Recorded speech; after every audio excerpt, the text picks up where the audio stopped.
Good morning. Welcome, Tahneer Oksman from Marymount, Manhattan, college professor there, also a comics journalist. Welcome. Thank you. Thanks so much for having me. So I'm so excited we get to talk about your journey and how you got into comics studies. So yeah, what's your origin story? Well, if I had to, if I had to just put it in one narrative, like a lot of comics scholars, I came about comics in a roundabout way. After college, I really didn't know what I was going to do with my life. I thought either creative writing or a PhD. And I went to the University of Chicago, has a master's in humanities where you can actually play around with both. And I took a class on trauma with Lauren Berlant. And it was in that class, it was the first time I had read comics. We read Joe Sacco's Palestine. And it was the first time I'd read comics in a classroom setting. So that really opened my eyes to the possibility of thinking and writing about comics in an academic way. I hadn't thought about it before. It still took a while though. So eventually I went to the graduate center at CUNY, and I was a literature PhD student. I thought I was going to write about Jewish women's literature. And I spent a couple of years in the program. Actually, I started my dissertation writing about the idea was to write about the post-immigrant experience, starting with some of the early 20th century writers like Anzia Yezierska, starting with their stories written in prose. And then eventually I decided Aline Kominsky-Crumb was going to be the end of the project, the sort of looking ahead chapter about what it means to be, in late 20th century, early 21st century Jewish in America, Jewish women in America. But what weirdly happened is I tried to write that Anzia Yezierska chapter one summer, and my advisor said, start again from scratch because it just wasn't coming together.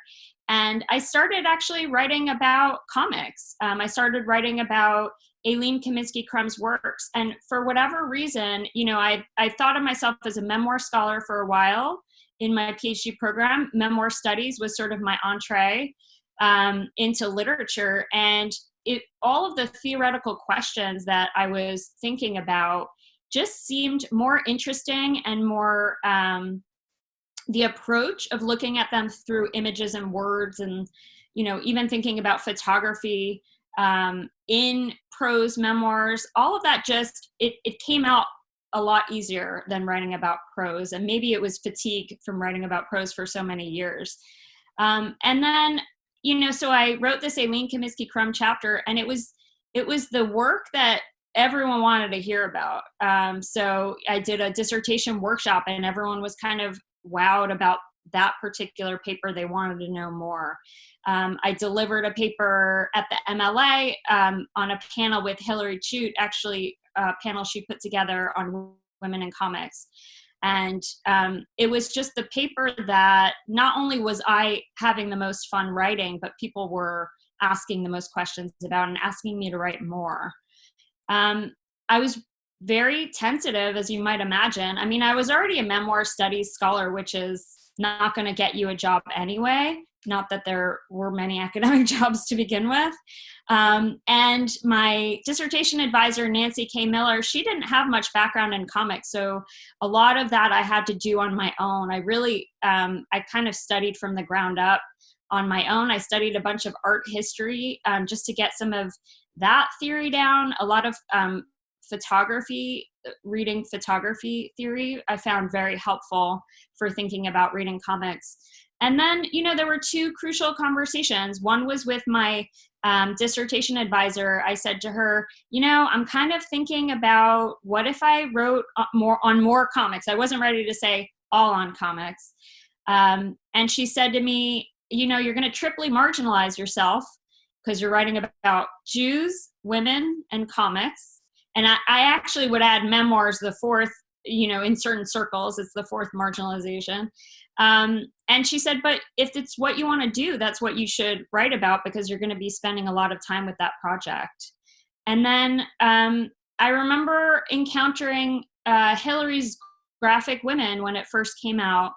And there was a footnote in it about, in her chapter about Aline Kominsky-Crumb. I was reviewing the book actually before I'd met her. And there was a footnote that said, no one's written about the Jewish aspect of Aline Kominsky-Crumb's work. And I thought, oh, I just wrote that. And then I eventually met Hillary at the MLA because she was running this panel, and we had coffee. And I sort of told her, you know, for me, it was like kind of a dirty little secret. I was thinking of writing a dissertation on comics. And she said, go for it. And I think between, you know, the passion that I felt for the project, other people's excitement about it, and then having these sort of mentor figures tell me, yeah, it's okay, you know, because academia, the jobs are never going to be there for you, waiting for you, no matter what you pursue. So you might as well pursue what you love.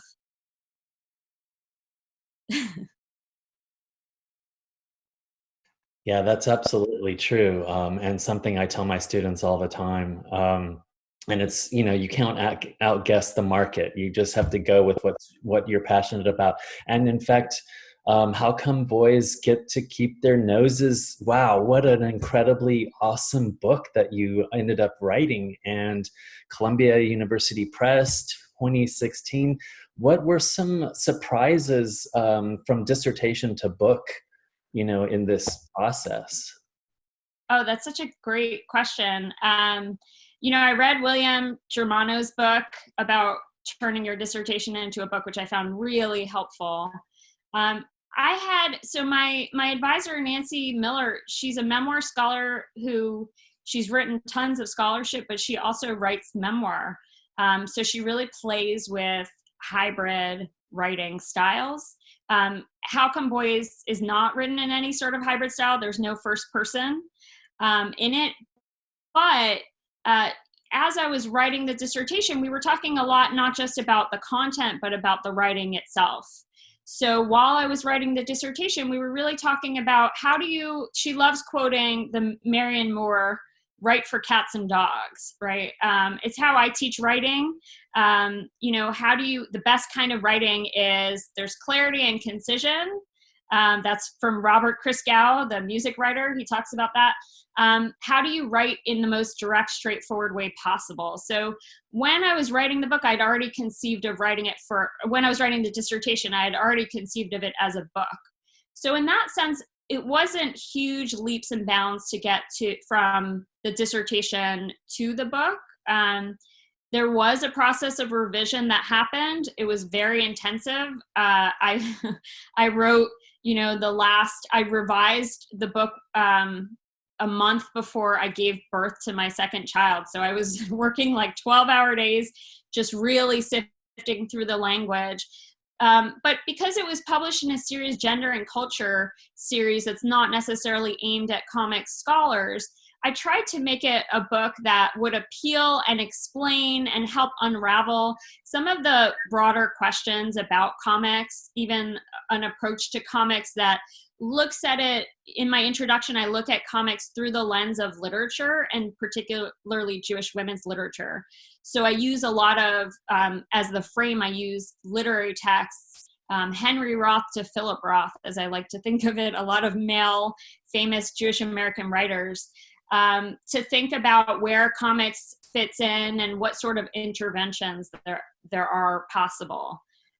So that was it was a very fast journey, I would say, from the dissertation to the book, but, you know, sort of with a lot of pre-planning. And if you were in a kind of, you know, elevator pitch mode to tell us what is the kind of distinguishing difference, the difference that makes a difference between, you know, a study that's focusing on Jewish American identity from a gendered women's perspective through the graphic memoir, and, you know, studies that have focused on, well, like Crumb and Spiegelman and, you know, the other, you know, Roth, etc.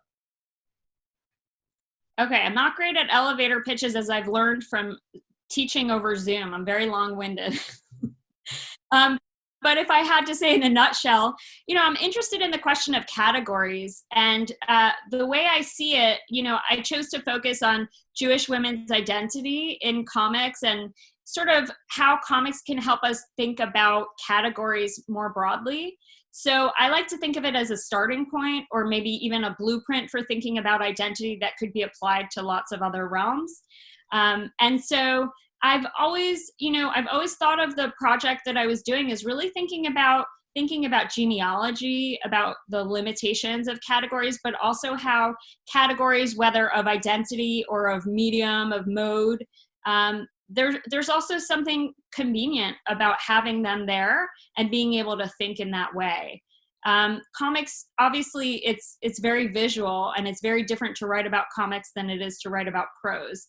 That was probably, just to answer your previous question with my non-elevator pitch, that was probably the trickiest part. But I think if you sort of learn how to shift modes a little bit, and this is why art history can be really helpful for thinking about comics, thinking about the visual aspect of the words, for example, you start to see the way that we can use images, and particularly images of self, to think about the way we see ourselves, the way we name ourselves in relation to the way other people see us, in relation to the way other people name us. Beautiful. Thank you. Yeah, I love that. So then you went on a couple of years later to publish this co-edited volume on two creators that I know are sort of, close to your heart. Can you tell me a little bit about, you just mentioned the significance of kind of naming ourselves, especially historically underrepresented groups. Why this project? And again, what's the significance of this sort of naming of self, the serial self, the visually kind of narrativized self? Yeah. So this project, the editor of this series at University Press in Mississippi, David Ball, I met him at a conference, and he came up to me and said, if there's a project that you want to work on, it would be great for my single author series. He was really looking for more projects. And I thought, well, Julie Doucet would be the first person I would think about. She hasn't had much written about her. I think the biographical aspect of her as a cartoonist who sort of left was, to me, very intriguing. But then I also thought, well, there's something about the single author series that is problematic to me, right? In terms of developing this canon, that it can be really problematic. And so I decided, and with Seamus O'Malley, who's my co-editor, we talked about it a lot, and we decided, wouldn't it be interesting to insert into this single author series a pair of cartoonists? And part of what we were responding to, there's this wonderful quote by Sarah Ahmed, where she writes about how, there's this idea, this very masculine idea of genius and of creativity as something that happens when you withdraw from the world. And we were interested in pushing against that idea, and in thinking about, not just as critics, what happens when you look at two cartoonists in relationship to each other, but also as artists, right? This idea that artists create in isolation, we know, is a farce, right? We know there's lots of context, and there's always conversations, and there's always influence. And so we really wanted to push against that. And the other thing is, there had been so little written about both of these artists. I mean, there was some written, and one of the things that we did in the book, I wrote a very long introduction, very long and very comprehensive, because I wanted it to be a tool for scholars to sort of help them if they wanted to do future research. We knew it wouldn't be enough to just have this one volume. So we like to think of it as sort of the starter kit for thinking in pairs, and obviously more than pairs as well, but thinking about not just the cartoonist as this isolated creator, but thinking about communities. Yeah, no, that's wonderful. And also a real kind of significant shift in the optics toward women creators, right? Which we really need. Yes. Yeah. I mean, I think it's interesting. It's interesting because I think there's a lot within actual comics being published, you know, in a really broad sense. Like if you look at comics online and fans, I think there's a huge diversity, but it's not represented in the books that are talked about, the books that are often, or the people who are sort of the talking heads of the industry. So certainly having two women was important. And, you know, I say this in the introduction, I think there are other, obviously, people who are a lot less talked about. I think, you know, everyone kind of knows Julie Doucet in the industry and Gabrielle Bell. But at the same time, this idea that there's still, for some reason, their work, I don't think has garnered the kind of attention or the careful attention that other works have necessarily gotten at this point. Yeah, so like, Wow. what is it about comics, right, that allows for this? And I know, you know, this is an area that you're really invested in sort of kind of teasing out and growing and enriching, but loss, right? Loss in this sort of space of loss in comics. Yeah. Right now, the book that I'm working on is about loss. And, you know, a lot of the ideas that I was having and thinking about came from really thinking, I mean, it was coming out of my first project. So How Come Boys is focused on everyday life and not necessarily what a lot of memoir scholarship in comics is about, which is trauma. But I started to think about how many of the comics that are most meaningful to me and that have garnered a lot of attention, like Mouse, like Fun Home, which I love, I teach all the time, how many of them are really centered on stories of loss. And I started to see a pattern. And I started to think about how even books like, I'm looking at Dominique Goblet's Pretending is Lying, which is one of my favorite recently translated and completed works, how many books that are not necessarily clearly about loss actually are about loss if you look closely enough. So the beautiful thing about that book is really, it's a really experimental, interesting work, but it opens with memories of her childhood and these childhood traumas, and it sort of toggles back and forth between the present of composing the book and thinking about these horrible events from childhood.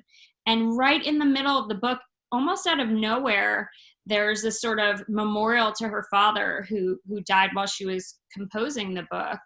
And I think in a lot of ways, the thing that happened when I started to think about death as it relates to literature of all kinds, including comics, is I started to realize how many autobiographical, non-fictional works are about death in some way or a response to loss of different kinds. Julie Delport's work, I could go on for hours. She's probably, if I had to name a favorite, she's one of my favorite artists working right now. The one that you would take with you to the desert island, right? Yes, and that book journal. You mentioned you've mentioned several books already, several that you teach, Fun Home and others. Is there a Tahneer kind of trademark classroom technique for teaching? Yeah. Great question. So I teach a lot of writing classes. That's the program that I'm tenured to. So I end up teaching a lot of comics in my writing classes as a way of teaching some techniques and ways of thinking and looking that I think students have a hard time doing when they're thinking just in one medium. So for example, I love teaching the compare and contrast essay, or we call it the synthesis essay. I think that's a more accurate term. By looking at comics, by looking at different images in relation to each other. And I think what's really useful when teaching writing, looking at comics, is thinking about form, right? And how you can't, the form is always married to the content.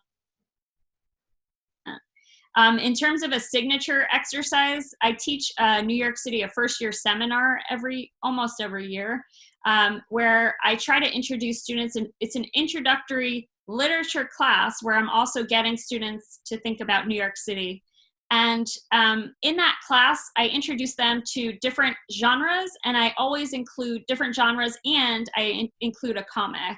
So Anya Ulanich's work is the one that I often include in that class, just to speak about the immigrant experience and coming to New York City. But I love, when teaching memoir, getting students to think about how you can actually dig and access memory through drawing and through writing. So this is totally taken from Linda Berry, but I always have them do an exercise when we read our first work of pure memoir, or that's called a memoir. I have students think about a room that was really important to them in childhood and try to draw it using all of their senses. So, imagine, what do you hear? Can you look up at the ceiling? Usually it's their childhood bedroom, what's under the bed, all of that stuff. And students inevitably come out of that session remembering a lot more than they thought they would. And then I have them write about that same room. And so we start to think about the way that memory is housed through images, but how oftentimes our interpretations come out, or they're organized through language, through words. And so that's one of my favorite exercises. And then we read the Madeline passage from Proust to sort of think about how the senses trigger memory. So it all kind of works together. Yeah. What a great way to get students to think about the visuals, the written, and then of course how our senses reconstruct and perceive our past experiences. Wow. What about this?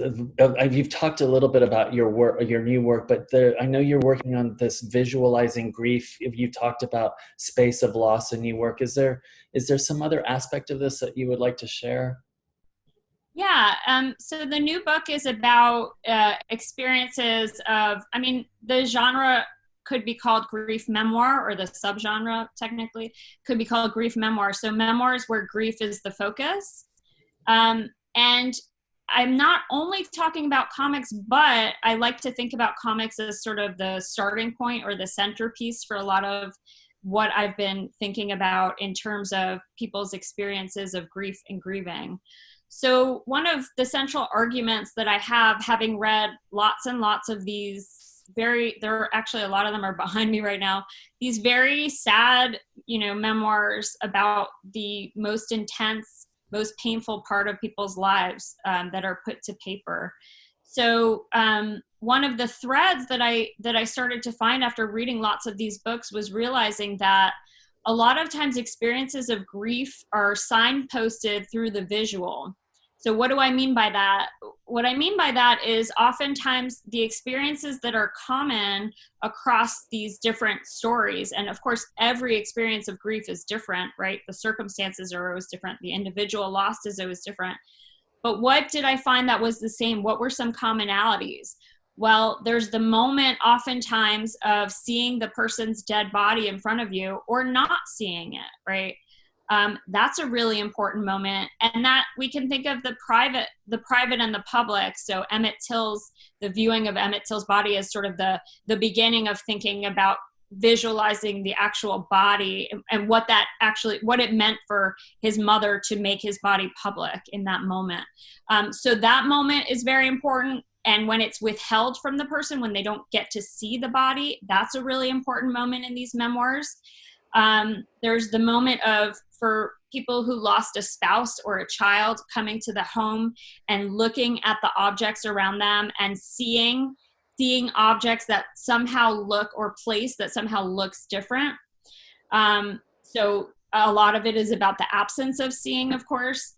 There's the cemetery, there's the ritual around memorializing the body. So in a lot of these stories, I found that really attending to the visual was a helpful entree for thinking about some of the most important questions about what it means to write about and read about these experiences of loss.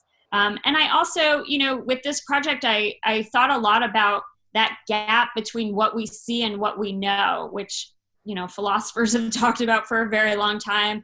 And I think comics really loves exploring and thinking about that space. And of course, when you've lost someone, that space is suddenly opened up, right, in a way that was maybe hidden before. Yeah. Absolutely. So you've already mentioned in your classroom kind of these exercises to get your students to think from visual into kind of alphabetic, right? And you talk about concision and clarity. Of course, all of this you're putting into practice with your comics journalism.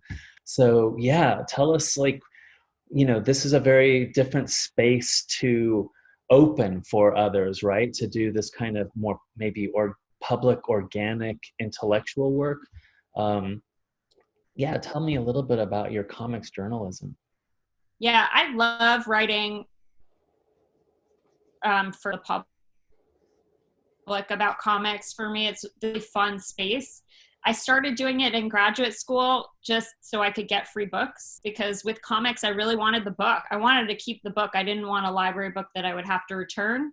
And so it was a way originally of growing my collection, honestly. I've come to see comics journalism as such a vital part of my scholarship practice. And so in some ways, there's having a moment to sort of deep dive into a work, even if it's not a work that I am necessarily going to write about later on, although oftentimes it is. There's that just attending to that particular work and being forced to really look closely at, not just enjoy the experience of reading it, but think about the mechanics behind it, think about how it fits into something bigger than itself. So there's that aspect of it, which I love.